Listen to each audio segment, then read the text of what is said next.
Right, so hello and welcome to the first ever episode of the Panachecast, the world's only weekly legal tech podcast. I'm Peter Davis, and on my right, or your left if you're watching this on YouTube, is my co-host and my colleague Neil Pemberton. Hello.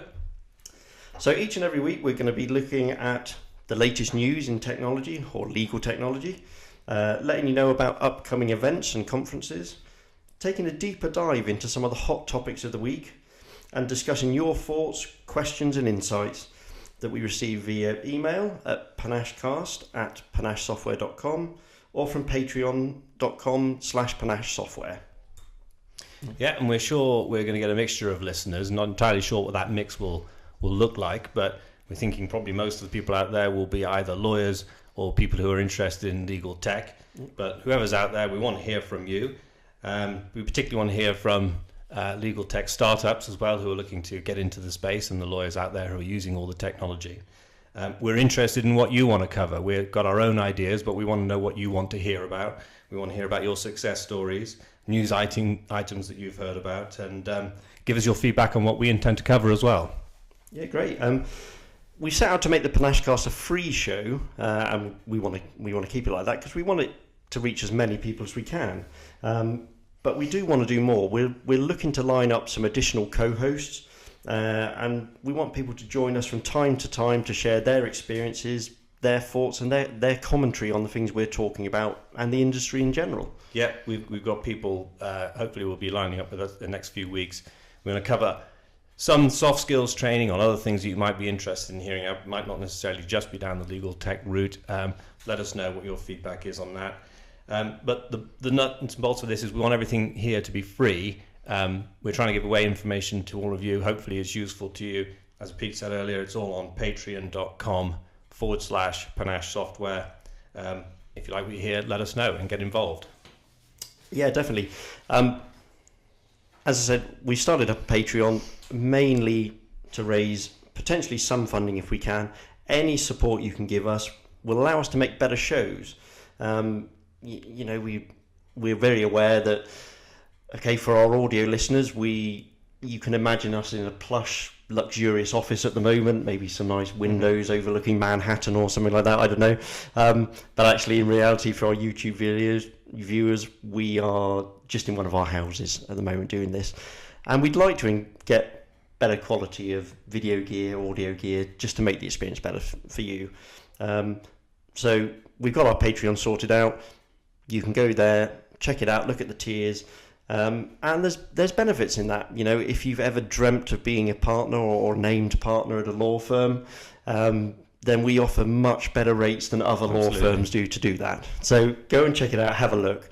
It's a much lower commitment, that's what I would say. Yeah, I think so, yeah.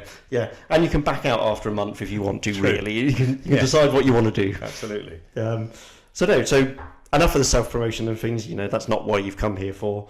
If you want to learn more about us, what we're doing and stuff, check out panachesoftware.com to find out what we're doing. But for now on, let's get the conversation going. Yeah, so we're going to cover a number of themes throughout each show, hopefully largely along the same lines, but let us know. First of all, we'll start with what's been going on in the legal tech space over the last week or so, couple of weeks. So we'll start with news. Everything that we talk about, we'll have a link to it in the show notes, so you'll be able to go and go away and get more information if anything strikes you as particularly interesting or important. So what's first on the list, Pete? Cool. First on the list, we've got a report from law.com from Caroline Spezio, I think it is.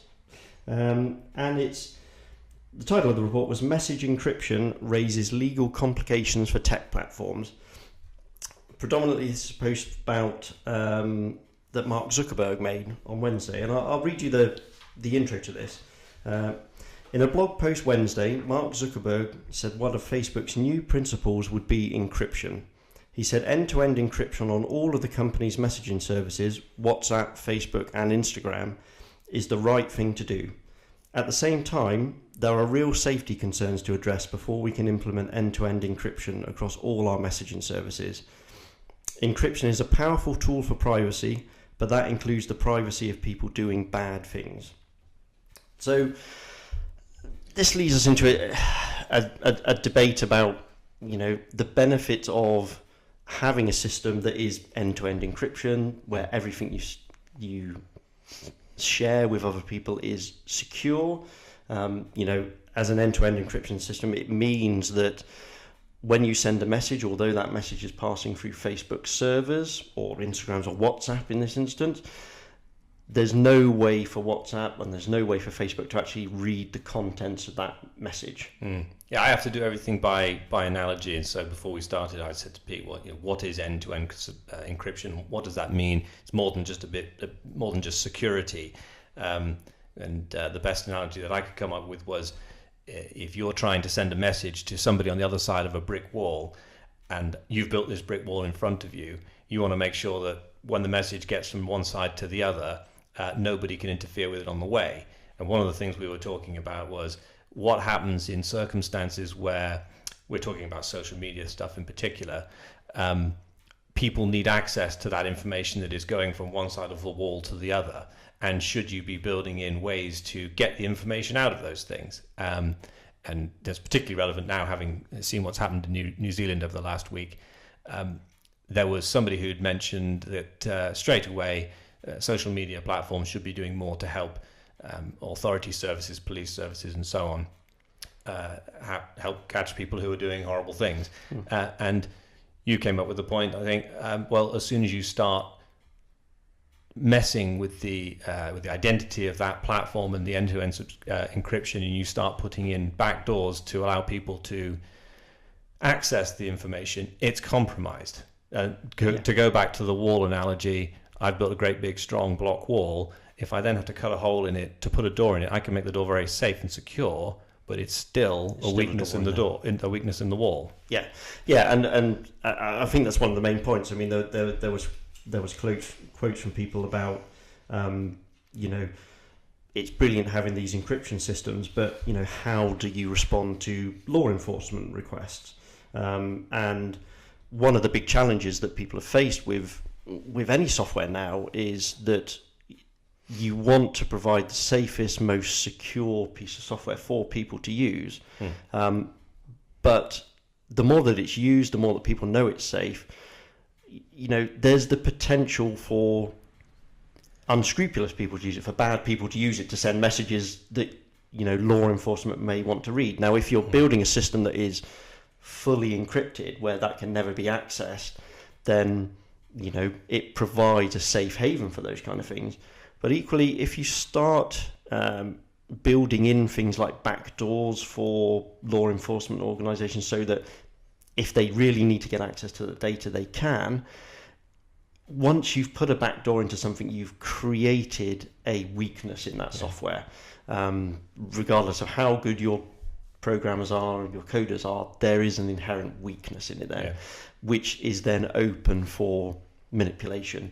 So it's a question of how do you balance that? How do you balance the needs of law enforcement and government agencies to get access to this stuff when you need them to, but also protecting that private data of individuals? Obviously, private information, private data has always been key to lawyers. Everything that lawyers have done are typically confidential.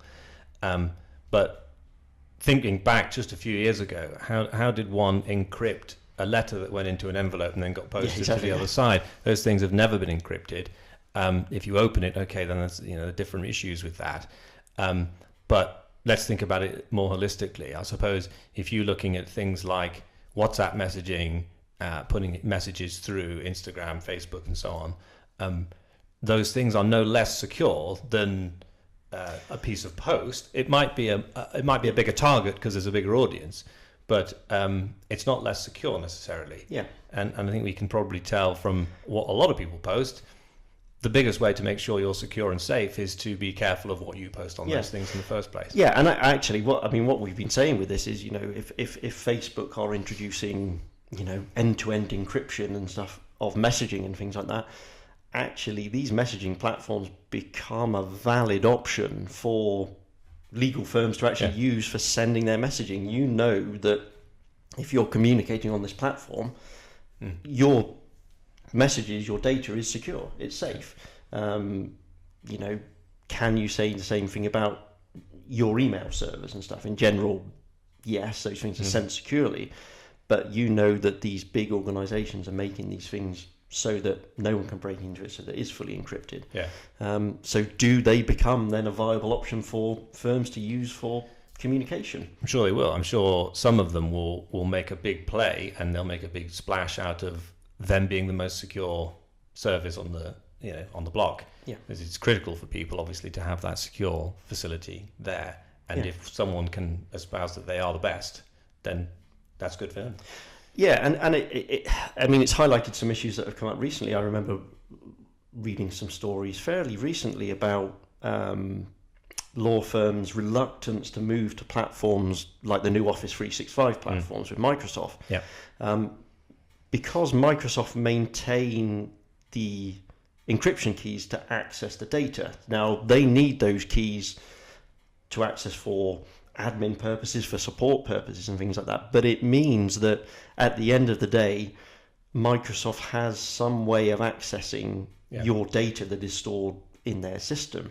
And a lot of legal firms simply can't have that. They can't allow a third party to have potential access to their critical client confidential data. And I think that's caused an issue with a lot of legal firms moving to these subscription-based services, to these platforms that are hosted externally by other people, because they can't afford the risk of that.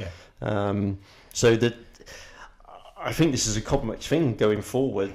How do firms use these platforms? What platforms can they use? And how do the software providers accommodate legal firms using these platforms where the needs are sometimes slightly different to other organizations' needs? Well, talking of other organizations, you and I have also talked to people who are in banks before, and we've asked them whether or not they could run their banking service or large portions of it, particularly the stuff that they're dealing with clients who are on the go all the time, through some cloud thing, whether it's Amazon or Microsoft or whoever. And the cloud seems to still be somewhat of a dirty word, even though it's been out for a long time. And the preference still seems to be everything must be on premise. We can't have anything in the cloud. It's not safe. We haven't figured out how to make it safe yet. And we've had conversations with firms and banks before where that has been one of the first questions they've asked. So how do we make this secure? And it's always interesting to sort of say, well, how do you make your current system secure, bearing in mind that it's on site and on premise, but you have individuals there who are equally as capable of leaking information as Microsoft, except it's not Microsoft's business or Amazon's business.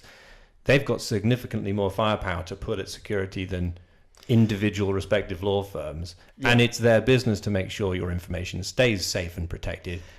That's a key thing for them. One of the requirements of their platforms, to be able to sell their platforms to other people, is to ensure that it is the safest thing on the market, to ensure that there's no lapses in there.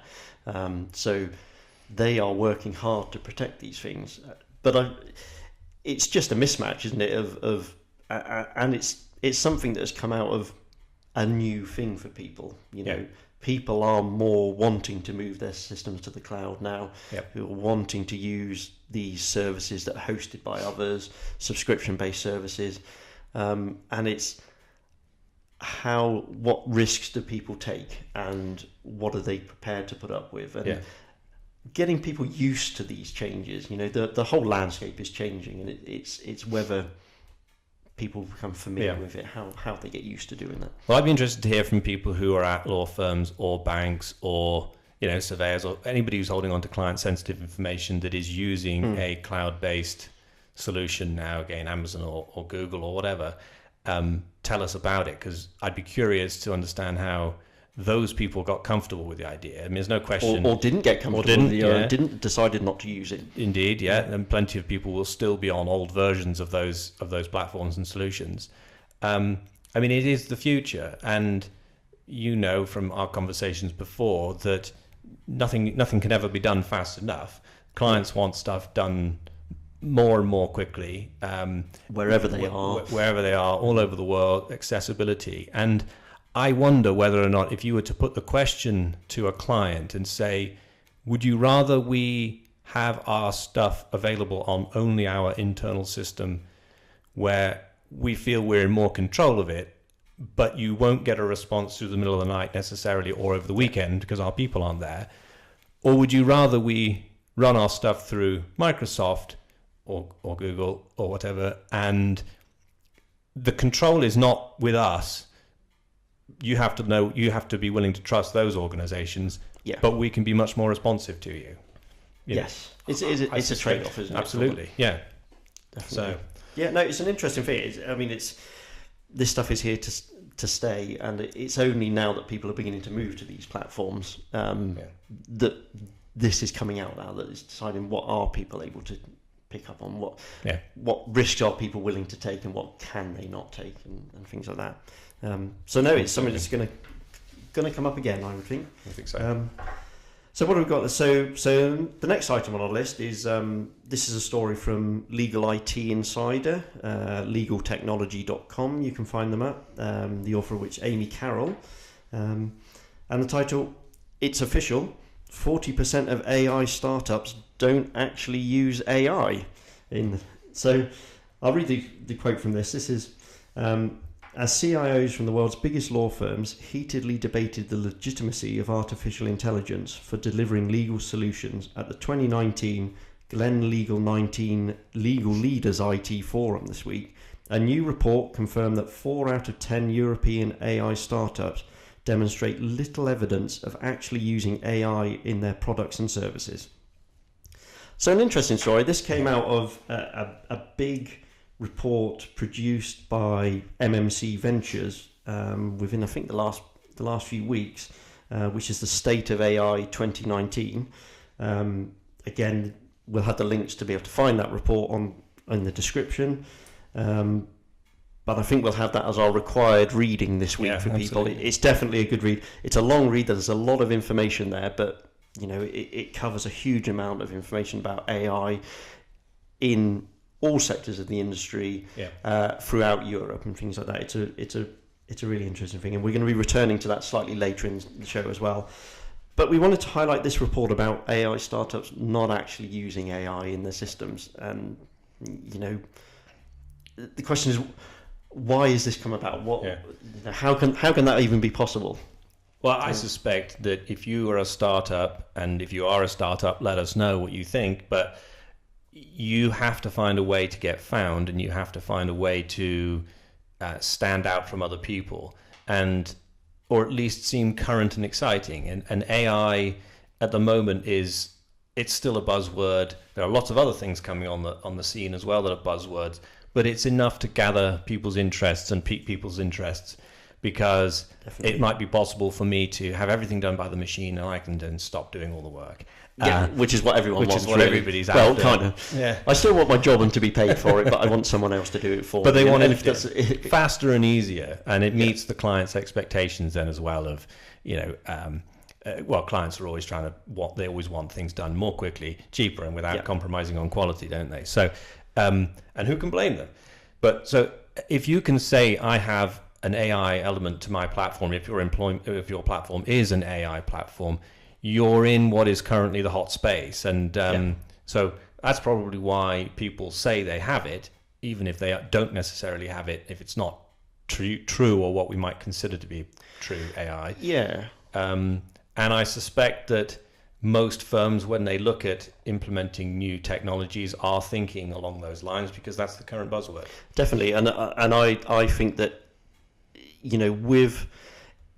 it seems that there's, each year there's a new trend in things, and certainly in the sort of the investment space for startups at the moment, from what I can see, and reading other reports and things, that investment is going heavily into AI startups and that at the moment. So the question then becomes of, if you are a startup looking to create a new legal tech platform or something along those lines, are you crazy not to look at having it as a AI platform, using that word?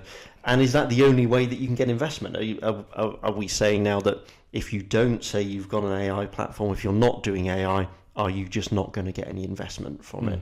I don't necessarily know that that's true, But I would think that you stand a much better chance if you're looking at something AI at the moment. Yeah, I think that's probably right. There will, I'm sure, be money across the spectrum where the solution is the right solution. And we know from conversations that we've had with various people in the past that, the right solution in an established space like time recording or contract automation or, some of those older and more traditional functions, that you can get the money for those things, because those solutions are all built on legacy technologies, and they're always needed. They're never going to go away from. But they don't have quite the same excitement, and so maybe the pool of money is bigger in AI than it is elsewhere. I don't know, but at the same time, is that a much more competitive market space? Don't know. You can return. No, and it's one of those things. A year or so ago, every firm had to be doing a blockchain solution or something like that. Yeah. And that's still the case. These are the key points. But it's leading to the. I think that one of the problems that we have is that a lot of the AI implementations that we're looking at building now, that people are looking at doing, require huge volumes of data and training of the systems to get started. So that initial first time to market, you may not actually have the AI component functional at that stage because you're still data gathering, you're still building the solution, and the AI aspects come at a next phase down the line. They're not there immediately, and I would imagine that's where a lot of this come from, that 40% of AI startups don't use AI. That may be that 40% aren't using it at this moment, but that is the end goal of the application. Absolutely. Or the system. It's like anything, and those that have read Crossing the Chasm by, I think it's Geoffrey Moore, will know that the people using it now are the early adopters, the pioneers, the people willing to take a bit of a chance on it and to supply the critical information that those platforms will need to get better. And then there'll be a gap where people aren't trusting of it, and it will take some time for it to gather momentum. But it feels inevitable that it will get there at some point. Yeah, it's just probably a little way off yet. Yeah, and I don't think that I don't think it's the case that that the headline makes a nice read, but I don't know if it's the case that startups are purposefully misleading investors or are purposefully saying they're doing AI when they're not. I think it's more complicated than that. It's more complicated to get these solutions up and running. Absolutely. So at this phase, they may not be there. Yeah. Agree. But we're going to come back to some AI stuff later on in the show. Absolutely. And cover some things in a bit more detail. So the next one, a big story that's happened in the past sort of week or so, not 100% legal tech focus, but does have that in it. Again, another article from Legal IT Insider, so legaltechnology.com, although a lot of other places are reporting on this as well, is DWF to spend up to 10 million on IT systems post-float. So as you know, the DWS floated on the Financial Times stock market. Yep. And I'll read you the first part of this. So following the announcement on the 8th of February 2019 of its intention to proceed with an initial public offering, DWF Group Limited today announces the successful pricing of its shares, which will see it invest up to 10 million in additional IT systems, including a portion of that to contribute to the development of the group's global platform for managed services. So 10 million, good news for startups and then people who are selling legal tech software. I'll take it. Yeah, that'll be fine for me. If anyone can get a good chunk of that, then that seems good to me. Well, I think with them being quoted in the paper, or rather that source, I'm sure that they will now be the recipients of several emails, applications from law tech startups looking for a bit of cash. I don't know how far £10 million takes you, and I'm sure there'll be more money down the line for them. This is a portion of the total amount. I think they said it was somewhere in the region of £75 million raised. So there's a lot of money which is not going on it. But and I don't know that we know necessarily from the article whether it's on software solutions, IT upgrades generally, everyone having a laptop, we don't know. Just internal applications and things like that. Yeah, internal it could be systems anything that they're working on. But I think DWF, certainly from their website, would say probably they're relatively advanced in terms of the technology that they have, or at least that's the impression that you get from their website. And they're probably following somewhat of a trend of other firms that are out there now looking to boost their own IT offering, by which I mean, their clever solutions for clients. And I'm sure that their clients will be interested to see how this money can help them with their business. Yeah, definitely. And I wonder if it's a case of, if they're looking to invest heavily in IT infrastructure and things, it's a question of, will we see them enter into the same thing of other firms of doing legal tech accelerators? People like Slaughter and May with their Collaborate program, Mishcon de Reya have got their MDR Labs program where they're investing in and building up legal startups and things like that. I wonder if DWF will be looking to do the same thing to get their own investment in these new solutions and things, open their own accelerators. Who knows? Maybe. I mean, they might bring their resource in-house. I mean, we've been to the Legal Geek conference. You said a couple of times. There are people talking at those events that they are the people that are running the incubators. And what you find is these incubators have got X amount of money, maybe £1 million or £2 million worth of funds that they are going to throw at solutions. And we've heard it described in a number of different ways before. But what seems to be the outcome of these incubators is several potential platforms. Suppose they say, right, we've got £1 million, we're going to give each of you 100,000 to get started. So that's 10 that come out of it. Now, they're not all going to make it. So maybe they have half or 3 out of those 10 that make it, but they probably do several rounds worth of investment too. I think Allen and Overy have got one as well, and they have done. They're in their 3rd or 4th year now, I forget, but so they do several rounds of it, and that begs the question. Okay, so we've seen 30 or 40 people, or 30 or 40 organizations. Maybe we've got 10 or 12 applications that come through. Well, at what point are there too many applications? Do the applications all do the same thing? Is there overlap between them? And my concern for the firms that do that and take that approach is it's too many things and it's overload, and your people are going to be deterred from using them because there's just too many usernames and passwords to remember. Yeah, I mean, we've definitely seen articles before about firms backing away from solutions and reducing the amount. I mean, these accelerators and stuff can only be a good thing for startups. Absolutely, to allow more people the opportunity to get investment and to start going.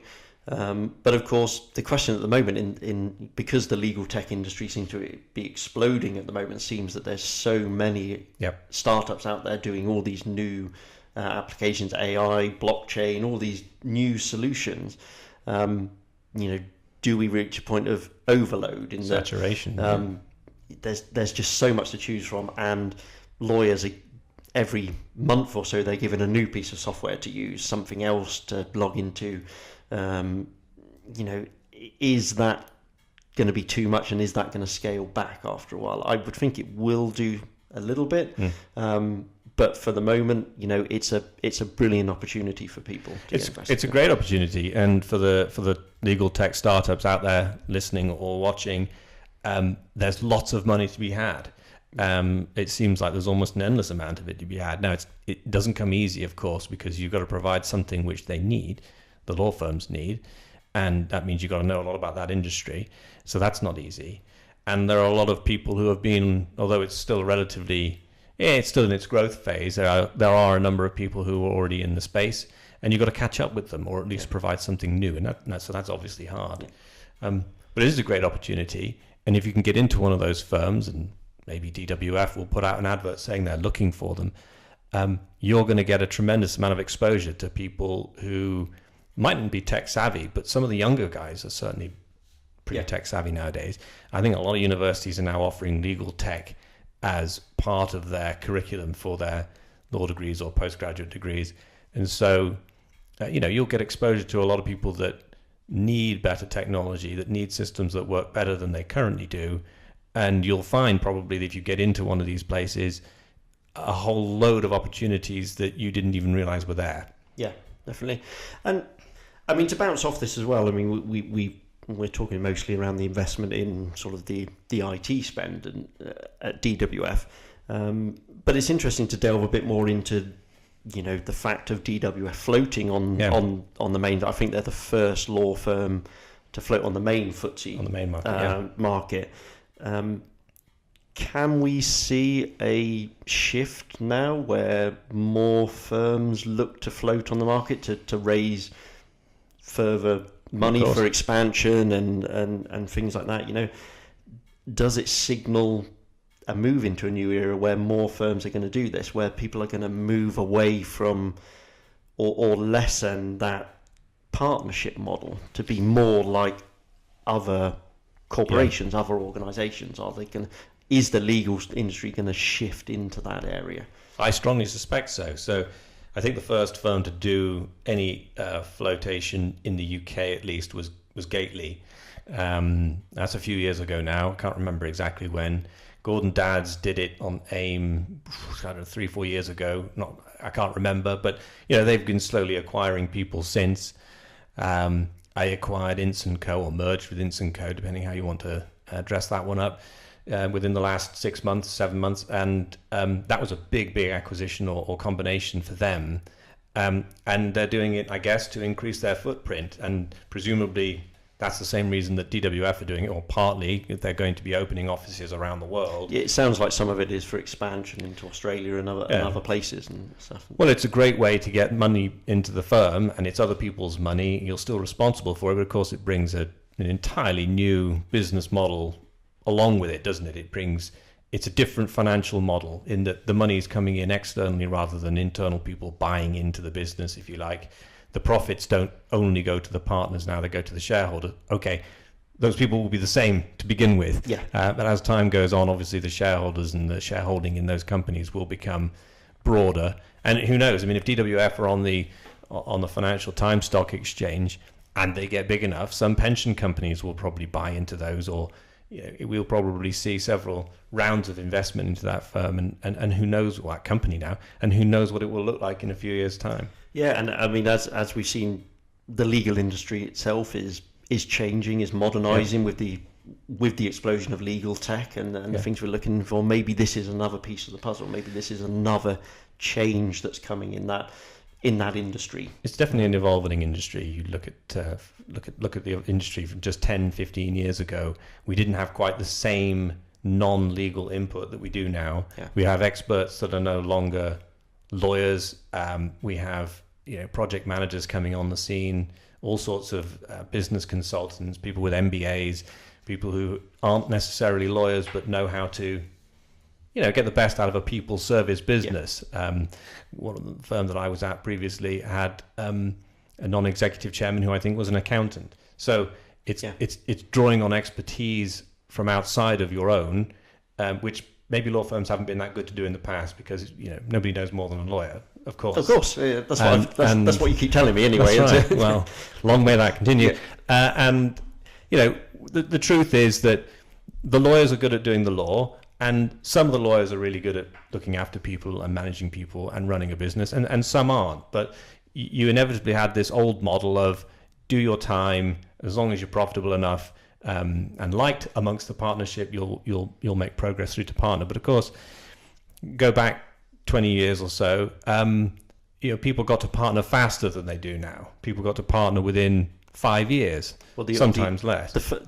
The firms are so much bigger now, though. They're bigger, and the buy-in from the associates is 10 years, 15 years before you make partner. It's a long time at some of the big firms, and maybe that's right, because actually people are around, they're working a lot longer, so there's only so many places at the top. Yeah. But the idea of floating will be interesting, because if you were a partner at DWF before, and I don't know how many partners there were there before, genuine full equity interest partners rather than salaried partners, but are all the full interest partners directors in the new company? I doubt it, but I don't know.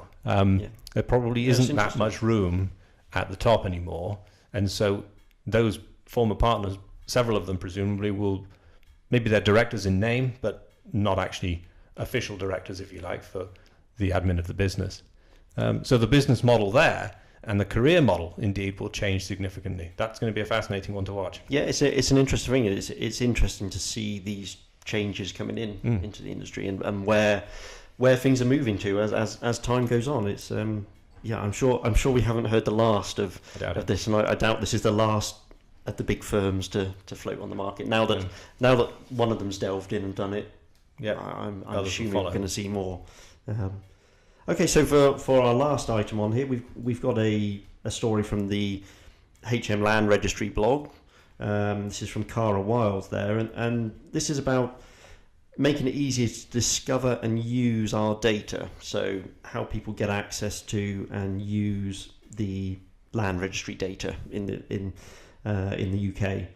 And I'll read you a little bit about from the start of this blog. So together with our partners at the Geospatial Commission, we are working to unlock and enhance the value of public location-based data, making it easier for businesses and public sector organisations to use. HM Land Registry is one of the 6 geospatial organisations, known as the Geo6, involved in the Data Discoverability Project. This project is all about making it easier for users of geospatial information to find out what UK location-based data each of the Geo6 bodies holds, enabling them to create new insight and innovation. So if people haven't heard about the Geo6 before, they're made up of the British Geological Survey, the Coal Authority, the Land Registry, Ordnance Survey, UK Hydrographic Office, and the Valuation Office Agency. So, these are big organisations in the UK, sort of quasi-government organisations, who hold a huge amount of data and are used in large portions of the conveyancing industry and all that. So this is, showing how they're all looking at using their data and how they get that data to people. Yeah, but it's great to see it, because why not share it amongst themselves if they can do it safely? And hopefully access to that data becomes easier to get for most people. We talk about that a bit more later on maybe, but there's an inevitable link between some of these organizations, and you and I have seen a presentation before at a conference last year or year before maybe, where one of the startup companies was using information that it could get from a local authority and presenting that. So you go along and choose a particular property that you're interested in and click on it, and it shows you the planning history for that site, and it shows you a bit of information about the title information and so on. And it was really quite straightforward, I suspect, in terms of going away to external sources and picking it out. But it was a hell of a time saver, because otherwise you're dipping into, and it's a bit like that point we made earlier about too many different resources.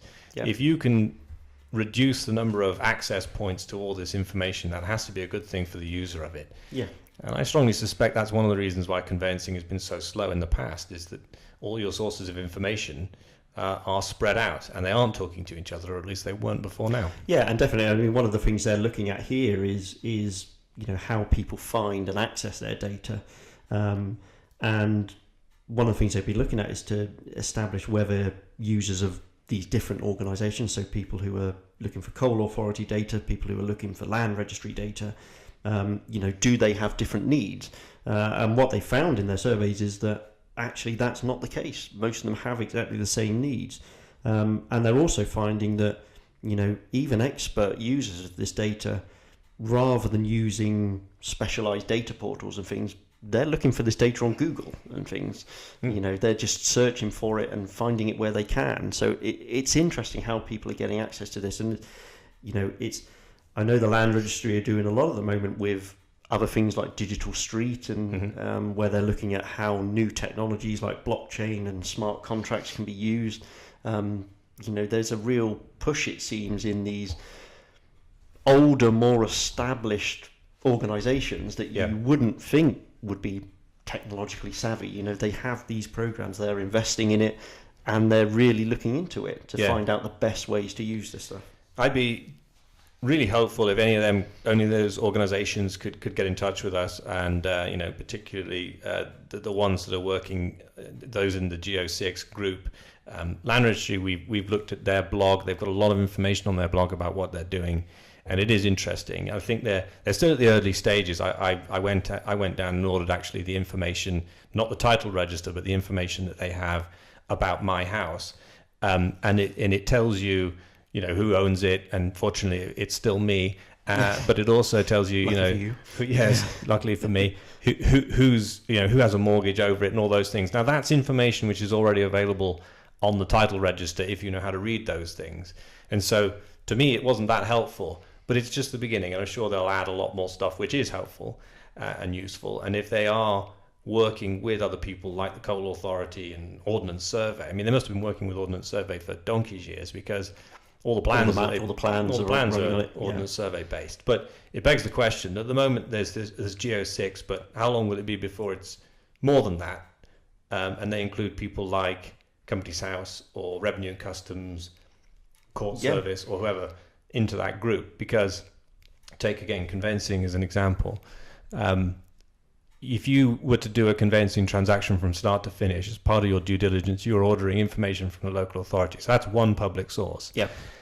Sometimes, and we like to blame the local authorities for being the reason for the delay on these things, but they are getting faster, sadly. But it can still take 2 or 3 weeks sometimes for a local authority. You have to find someone else to blame now. Find someone else to blame for that. Terrible. Don't blame you.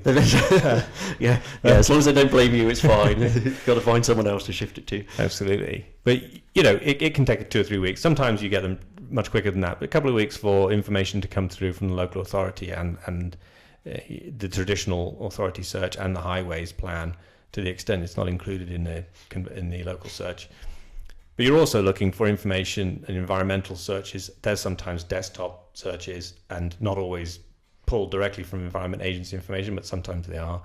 If you're talking about property in Sheffield, you're going to be looking at Coal Authority information. So they're all different sources of information. Now, most firms will use a search provider, and they'll do one set of searches, and off that person goes and collects the information. I'm not sure what the future is for search providers, to the extent that these people start talking to each other. Well, yeah, I mean, if need that agency if they're looking to do it themselves, do we need those search providers? Although, I guess it's just going to come into the case of, these search providers are going to provide other sources of information and build on it, and this is also probably a benefit to them anyway. Probably makes their lives a bit easier.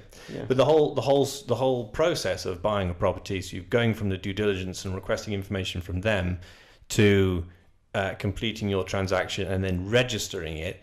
Well, you can't register a purchase of a property at the Land Registry without a stamp duty land tax certificate, unless for various reasons you don't need one. But you have to certify that you don't need one. Well, all those different public or quasi-public sector bodies at some point presumably will be linked up, and that whole process will be much faster. It sounds like with things like Digital Street, that's where it's moving to. All of these organisations are going to be sharing data amongst themselves. And we hope invariably that leads to all the processes being speeded up. And I think Land Registry are working with various startup companies, or at least they're curious. They're talking to them. They say in their blogs that they work with different people. So if there's startups out there that want to talk to them, I encourage them to get in touch. And hopefully someone from the Land Registry is listening or watching. If you are, then get in touch with us, because I'd like to talk to them about what they're doing. And we certainly like to know more and let people know more about what's going on and what they're looking into at the moment. Absolutely. So no, good. So, I mean, that's a taste. These are sort of 4 of the stories that we found sort of this week, which we find interesting, and hopefully next week we'll delve into some of the other items that are happening that week. But what we want to move on to now, and just to cover, is events that are going on. I know from my own personal experience that I sometimes find out about these things after the fact. Absolutely. And it would have been useful to know up front. So we're going to provide a breakdown of some of the events that we've come across which are happening. But if you're listening and you're participating in something, or maybe you're even organising something that you think might be of interest to our listeners, please let us know, and we'll look to highlight it on here. Yeah, definitely. So the first one, there's been, I know of lots of hackathons that have happened. I know that the Legal Geek conference that we've talked about previously, I think they normally have a LegalTech hackathon sort of the day or so leading up to the conference. But there's a global legal hackathon happening at the moment. It's beginning to get into its final stages. I'll read you their sort of the tagline from their site. The Global Legal Hackathon is a non-profit organisation that organises law schools, law firms and in-house departments, legal technology companies, governments and service providers to innovation in the legal industry across the globe. It brings together the best thinkers, doers and practitioners in law in support of a unified vision, rapid development of solutions to improve the legal industry worldwide. So this has actually been running for a little while, the hackathon, and they're looking to have the finalists announced 25th of March, it looks like. The round one winners of this hackathon have already been picked, and they're all highlighted on the main website, which is globallegalhackathon.com. I encourage you to go and have a look. There's a huge amount of participants in this from all over the world.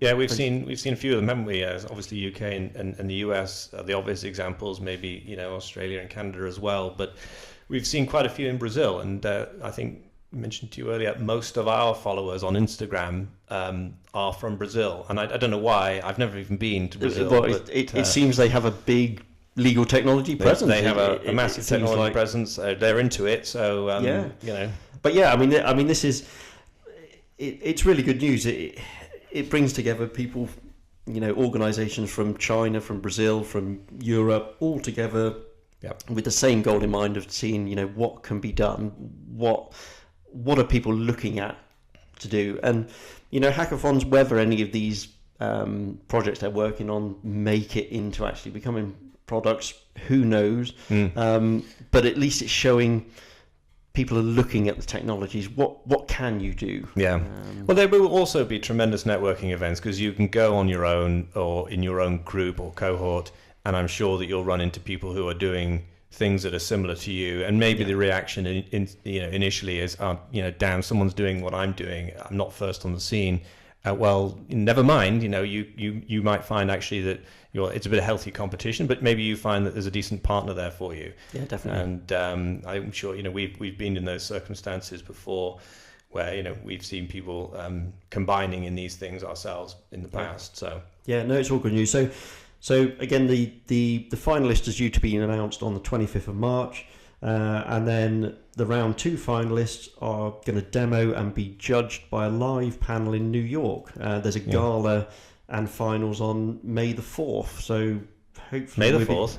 May the 4th. Yeah. Okay. Hopefully we'll be following that up in a future podcast. But I hope so. I'm fond of a gala. I don't know about you. Well, exactly. Yeah, we were going to say, if anyone from there would fancy us going across, we're more than happy. Delighted to come to go and visit New York and have a look at what's going on there. I'm fond of hackathons and fond of galas, and I'm particularly fond of New York. Yes, exactly. And, large hot dogs and all the rest of the things that go with being in New York. So let us know. Get in contact. Obviously, we'll be announcing everything to do with that, and much easier to announce it if we've been. If we're there at the time. Yeah. No, it sounds good. Sounds good to me. Second on the list, we've got the Legalex conference. If you want to go and have a look at the site, it's Legalex, so legalex.co.uk. This is the UK's leading event for business growth, professional development and cyber security in the legal sector. It's happening on the 27th and 28th of March at Excel in London.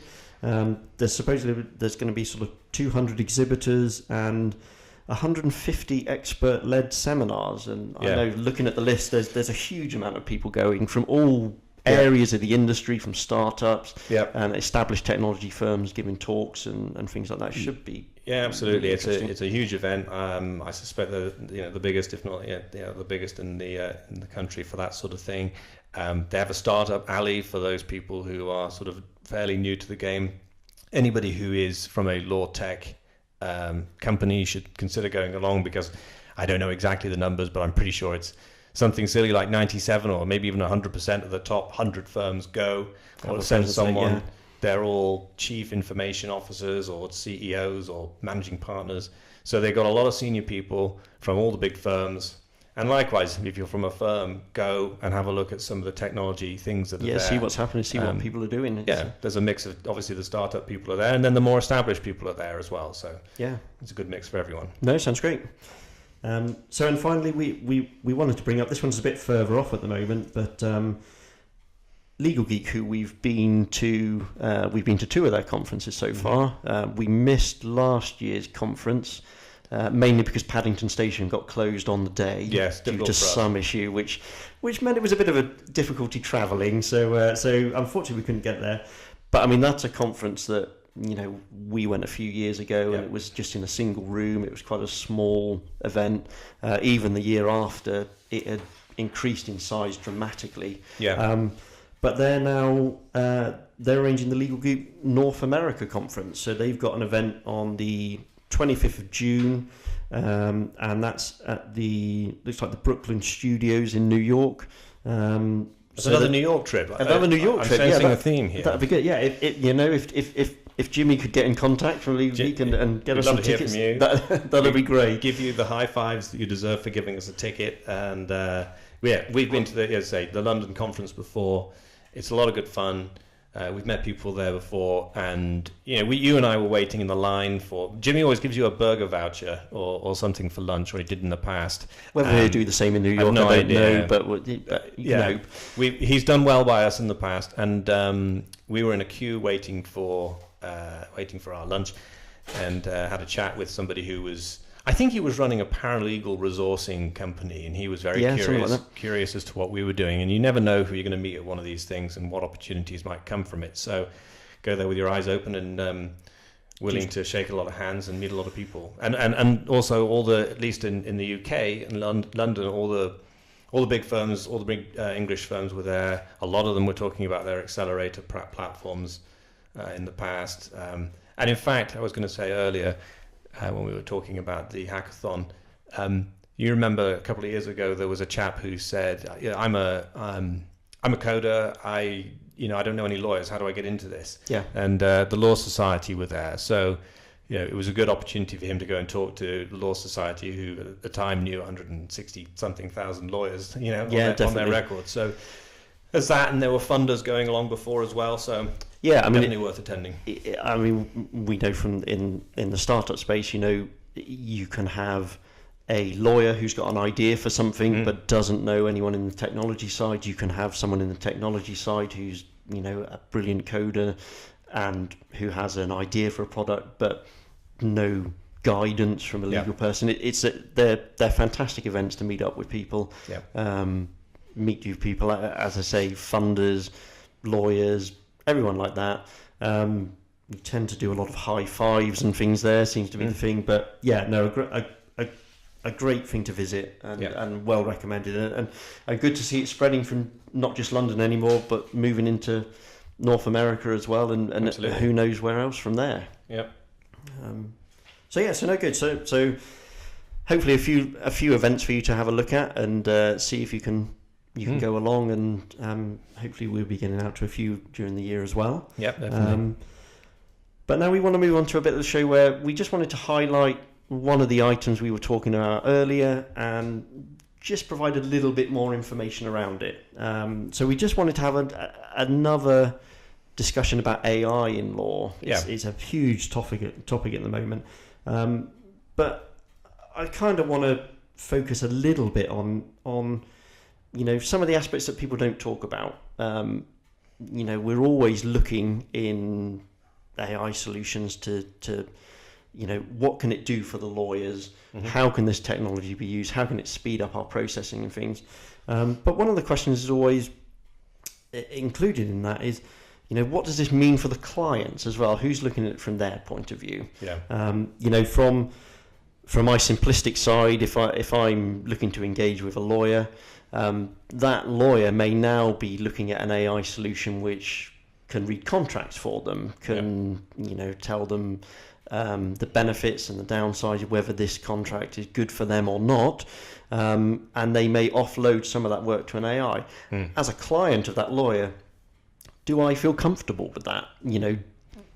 Am I okay with my lawyer offloading his work onto an AI so that I'm paying for, his admin rather than him doing his job or her job? Difficult question. I mean, legal service is still all about, people relationships. And so that's a hard one because you move the relationship, in my opinion, from the lawyer to the machine that's doing the reading of the contracts. And I'm not necessarily sure, and I have concerns and reservations over that being the case. And I think if I was buying legal services on my own, I'm paying, good money for quality legal advice. I want the advice from the lawyer, not necessarily the machine. But it's inevitable, I suppose, that you end up with solutions that can do a lot of the heavy lifting. And we've talked about this a bit more ourselves. What do these platforms really do? They read the contracts and they give you they tell you that certain clauses are included or excluded, or they say certain things, or they're tilted towards one party's favor. That's all quite subjective. And if you and I were to start an AI solution now, and I'm the lawyer and you're the coder, you say, okay, so where do I start? I want a machine that's going to read this. I'm going to build a platform or program that's going to read this contract and tell you what it says. And I say, okay, well, this particular clause, if it says this, it's more favored towards one party, and it says Y is favored toward the other party.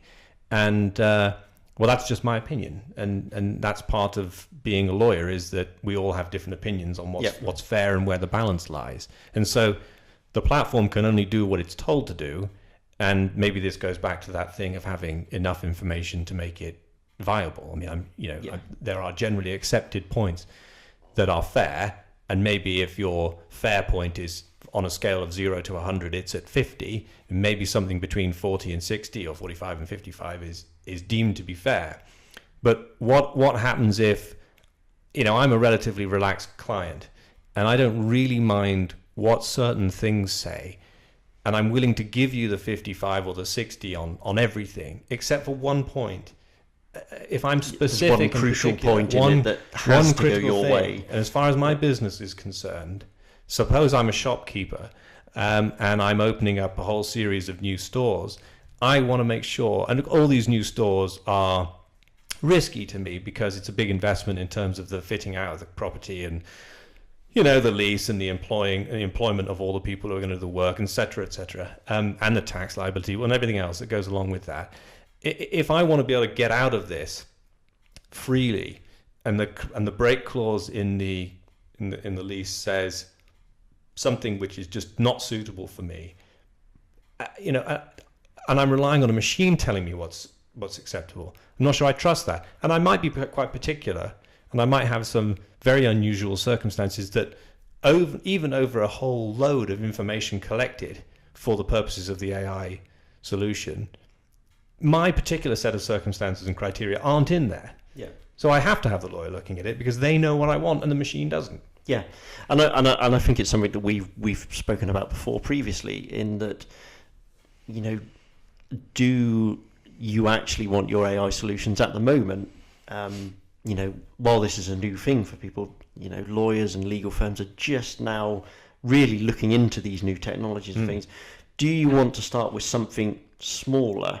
Do you want to do the easy stuff with the AI now to build up that trust with the lawyers?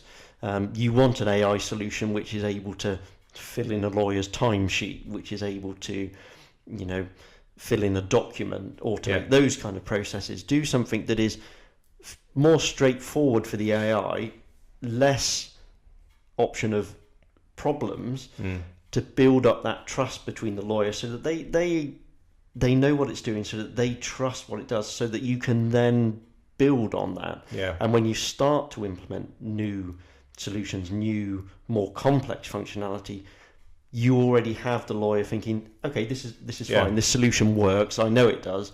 So yeah, I'm happy that the results it's now giving me on this more complex task are probably going to be true. What you never want a situation of is to invest heavily in an AI solution which does the work, which gives you the results, and all you do is go and redo the work yourself to make sure that that AI worked correctly. At that point, it's failed. Yeah. So do you look at doing something smaller first and building that level of trust? I think so. I mean, what I think most people are probably seeing, and there are a lot of different platforms out there, that they are geared towards massive, repetitive but massive scale jobs, and so it inevitably is huge scale due diligence, corporate due diligence normally. So, if there one company is taking over another, and you're going to look at another company's employment contracts or leases of properties or agreements with photocopiers or photocopier suppliers or whatever, the AI solution is reading all of those things, and I think that makes sense if you're for speeding up those processes. And I suppose you say, okay, program, tell me which of these doesn't fit these parameters. Maybe you say, here are my acceptable parameters, my acceptable things. It's still a huge amount of investment to get that right across the entire spectrum of contracts that you would look at, but that makes more sense, I think. But you're right, we should be looking at, and I think AI being a sexy term doesn't necessarily mean it can only be applied to the lawyer's work. It should be applied also to the non-lawyers' work. Yeah, absolutely. Yeah, and I mean, we've quite often specified that we want to take away the boring parts of the lawyer's job to let the lawyer be a lawyer. Absolutely, the lawyers don't want to be sat there filling in their timesheets and things like that. We want to take those simpler admin tasks and let lawyers do what they're good at doing. Yeah, absolutely. And we'll touch on this in a future session. But one of the key phrases is this idea of maximum resource utilization, and the people that make the money for the law firms, at least in today's model, are the lawyers, because they're charging by the hour, or at least they're recording their time. They might not be billing that way, and there are lots of parameters around that, but ultimately the income side of the business is from the lawyers. If you introduce an AI solution that removes a huge portion of that work, well, great. But then you need to have those lawyers doing something which is equally valuable so that the client will pay for it, or at least they need to be going through more jobs faster in order to make up for the time that they've saved elsewhere. Otherwise, you'd all have them on half hours. Whereas actually, if you were to say, well, thinking about it, the part of our business which is not income generating is all of the support stuff. And there's valuable functions in all of that, but there's also parts of that can be automated and should be automated. But because it's not as glamorous as making the lawyers' lives easy, it doesn't seem to be the focus of anyone's attention. It's not the cool stuff. It's not the cool stuff, no. But it's extremely valuable. I would argue maybe it's twice as valuable because, you've got people who are not bringing money into the firm doing jobs which can be processed by a machine, and it's maybe the traditional way of doing that is to outsource things to India or wherever. And actually, we've seen in the banking industry, a lot of that's come back on shore because it's still a people business. Yeah. So, but there are huge parts of a lawyer's job, whether it's managing the client's expectations on timing or getting back to the client fast enough. We've talked about this before. Opening up platforms to clients is a slightly different subject, but providing an AI solution which will do some of the admin lifting for you is much more valuable, in my opinion, because there's a lot more of it. And I don't know how often it is, and certainly for some of the smaller firms out there that aren't necessarily doing large scale corporate due diligence, I don't know that these AI platforms that have any use for them at all. No. But something that can automate parts of admin would be, you'd think, useful for everyone. Yeah, you would hope so. Yeah, take that simple aspect out of it. Yeah, and let people get on with what they want, what they should be doing, and give those clients the confidence that actually, my lawyer is doing those work. Yeah. I don't know if I want my contract to be analysed by an AI. I might prefer it to make sure that actually the lawyer's done that he's gone through it or she's gone through it with a fine-tooth comb. Absolutely. So yeah, I think it's just looking at these solutions from a different aspect. Yeah. We all want the cool tech and we want something to do our job and make our job simpler and easier to do. But from the outside of that, from people looking into the legal industry, what do they want? Absolutely. Doing? So if there's anybody at a high street firm that doesn't necessarily see the need for a large corporate due diligence job, do they see a need for AI in any other part of their job? And if so, what is it? And if you are at a large firm and your firm is trialing some large-scale AI corporate due diligence platform, then let us know, and let us know how successful it is. Or indeed, if there are parts of AI that are not due diligence based and are doing something else for you, great, let us know.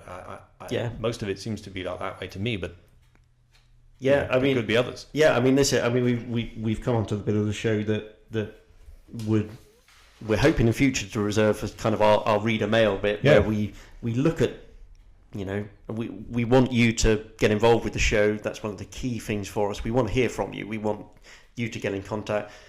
Tell us what you're looking at.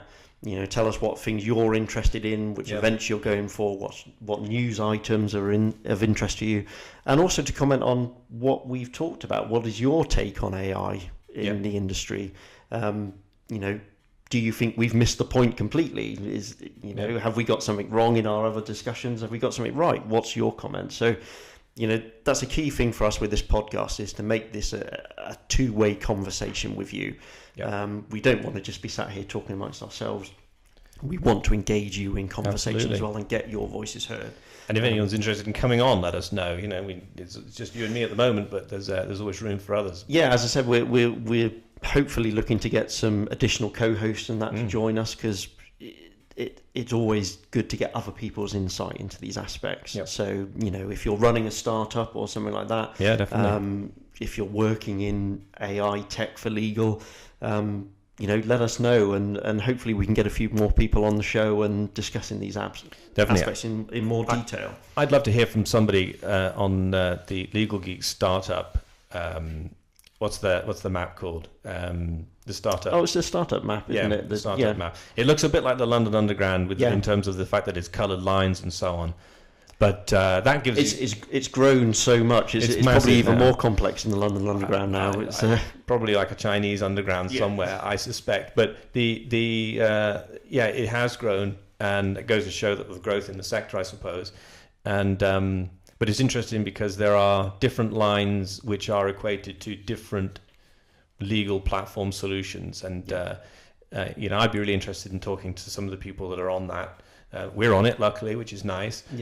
But there's so many people doing so many different things. It's good to hear from everyone and absolutely try and get all those voices heard. So definitely, drop us a message at Panachecast at panachesoftware.com. Again, we're going to have the links in all the descriptions.